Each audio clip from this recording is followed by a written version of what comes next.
Okay, so people have been wondering about where we're at right now with the Seedhouse. I don't know if it shows up very well on the door with the lighting that I have available down here right now, but that door will not really close all the way because what they didn't do when they brought this building, I'll come around this way a little bit, these outer walls right here, there's some screws sticking up out of them. I don't think you'll be able to see them, but what they didn't do is they didn't nail these outer walls down to the floor, which is really kind of foolish on their part. But that's up to them. That's not up to me. Alright, so let me tighten the handle down. I went the wrong direction. Alright, so where we're at right now is what you're seeing on these walls. This is the, well, let me loosen the camera up and I can show it to you. It's going to be a little bit upside down because I don't have the piece in front of me right side up. This is Owens Corning thermofiber commercial sound attenuation fire blanket. Okay, that is what is on this wall you're looking at right here, floor to ceiling.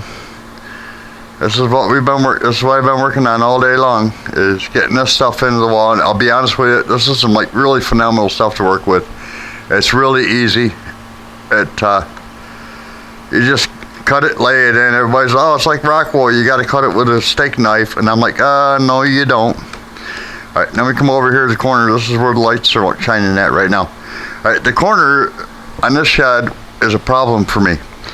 A big problem, actually. It's bigger than what it looks like, because what happened is when they did it, they did not make it so that you can put a piece of sheetrock running down the length of the wall. Of course, you see the electrical wire already run. You can't put a piece of sheetrock on the wall without a corner brace on both corners, and there's neither corner covered by that. That's why that wall's not done yet. And then you go to where the light is, of course. That's not done yet because the box isn't attached to the wiring, because I have to get the 2x4s into the wall to do it. Alright, and we'll come over here and we'll go a little different. Alright, this is where the, you're now looking at where the AC unit is in the wall. I have to stop where it's at right now because I have some more work I have to do in that area. But I did get that all done, and I also got most of the upper part of the ceiling done. There's still a little bit more to do. Not too bad. Okay, then we come around to this side, and I have an 8-foot section of this wall done. Again, with that firewall, sound attenuation fiberglass.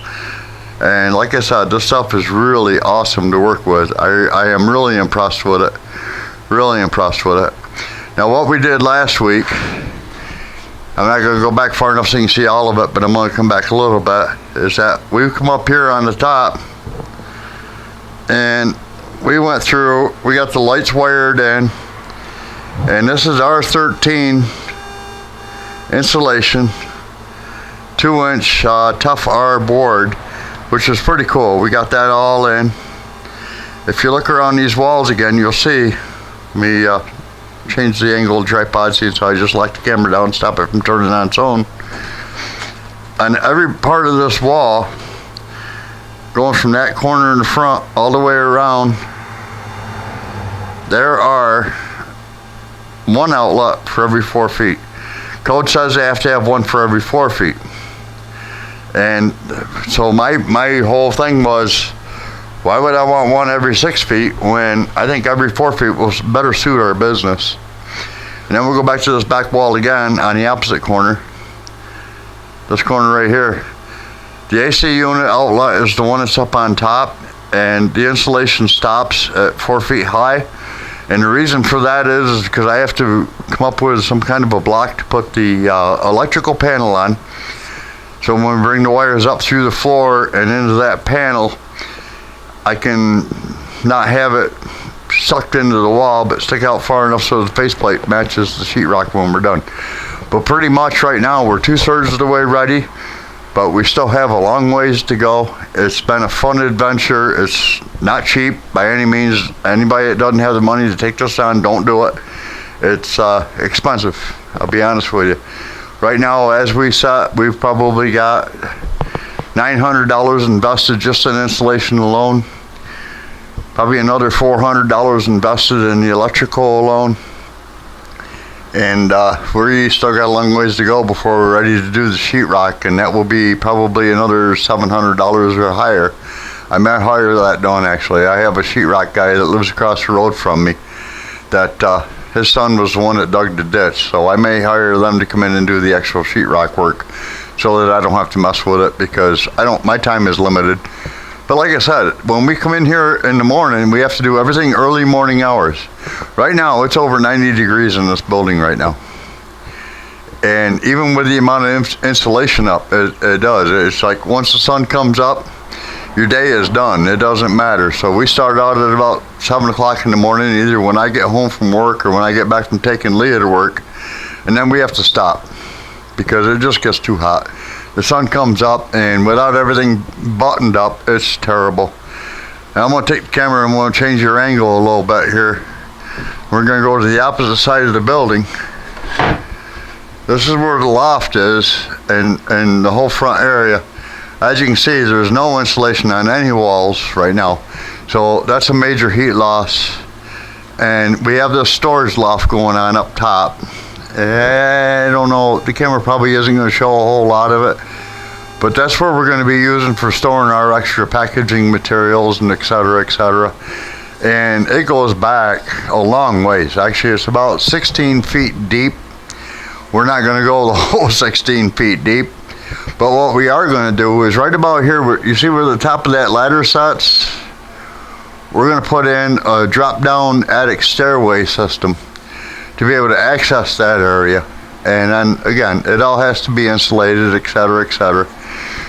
And I'm not sure how it's going to work, but I'm almost thinking now that maybe, just maybe, I'm going to want to have power run up into that area, so that if I'm up there and I'm looking for something specific, I have a light that I can turn on so I can see what it is I'm looking for. Because when we get all done with this, that's going to be such a dark area that I won't even see the beginning of the next box in the line. But that's where we're at. This is what we're doing. And until we get these guys in here, let me rearrange this again. Until we get these guys in here to take these front walls, one of them's at a 45-degree angle to the next off the door, and get the door straightened out. It's on a work order until they come in and they actually fix that. There's nothing more I can do on these walls. I mean, I can throw insulation in some of them, but not a lot of them, because they need to have the access to be able to nail the floor down when it's done. And once that's done, then I can go in and I can knock that section out really quick. But it's going to be a while. But here we are. Just want to give you guys a quick update of where we are, what we're doing, and once it's all done, there might be a little echo in the video right now. I'm not real sure about that, but this sound attenuating fire blanket actually that I'm putting down the thermal fiber from Owens Cording. I bought this at auction. I paid $105 for 6 bundles of it. There's 12 panels to a bundle. I've gone through 2 today. I got another one on the floor and 3 more on the trailer. We'll pretty much be able to insulate the outside walls all the way around. And then I also have the Owens Corning's pink rolled insulation. There's 135 square feet to a roll, 3.5-inch insulation, and it's faced so we can go in and we can staple it up on top of the rafters, over top of the storage area, and anywhere else we might need some of it. And as you can see over there on the towards the right, I've still got 2 more panels of the R13 Super Tough R rigid board insulation that is still going to be used to fill in all the little gaps around what we've already done. But it's taking time. It's going to take a lot of time to get it all done. And by the way, every panel that we've already done has been not only just caulked in place with R300 foam board, it's also been spray foamed anywhere there was any gaps, and that's a plus, I think. And this thing is going to be so sealed up when we're done. It's going to be freaking awesome, and it'll be easy to cool. Right now it's not. It's 90 degrees.